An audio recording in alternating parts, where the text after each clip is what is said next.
আবারও দেশ জুড়ে দুর্ভোগের কারণ লোডশেডিং। রাজধানীর বিভিন্ন এলাকায় গ্রাহকদের দিনে বিদ্যুৎহীন থাকতে হচ্ছে ৩ থেকে ৪ ঘন্টা করে।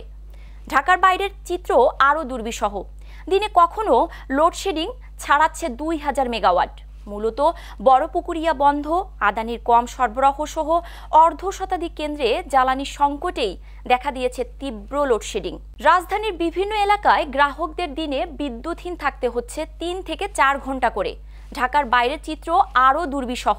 রাজধানীর বিভিন্ন এলাকায় দেখা গেছে মধ্য দুপুরে বিপণী বিতানগুলো ভুতুড়ে পরিবেশ। বিদ্যুৎ না থাকায় থমকে গেছে স্বাভাবিক কর্মতৎপরতা, কমে গেছে বিক্রি বাট্টাও। কেউ বিকল্প উপায়ে কাজ চালিয়ে নেওয়ার চেষ্টা করছেন প্রতিনিয়ত। রাজধানীবাসী বলছেন, কয়েকদিন ধরে হঠাৎই বেড়েছে লোডশেডিং। অসহনীয় গরমে দিনে কয়েক ঘন্টা বিদ্যুৎ না থাকায় চরম অতিষ্ঠ করে তুলছে তাদের জীবন। সাম্প্রতিক সময়ে ১৪ থেকে ১৬,০০০ মেগাওয়াটেই ঘুরপাক খাচ্ছে বিদ্যুৎ চাহিদা। তারপরও কখনো কখনো লোডশেডিং ছাড়াচ্ছে ২,০০০ মেগাওয়াটে।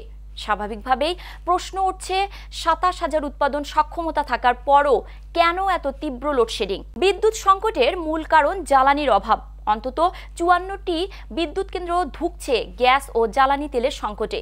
কয়লার অভাবে ঝুঁকিতে মাতারবাড়ি বিদ্যুৎ কেন্দ্র। উৎপাদন কমেছে আদানির। আর যান্ত্রিক ত্রুটি ও কারিগরি সমস্যায় বন্ধ বড়পুকুরিয়া। রামপালের প্রথম ইউনিট সহ ৪১টি বিদ্যুৎ কেন্দ্র।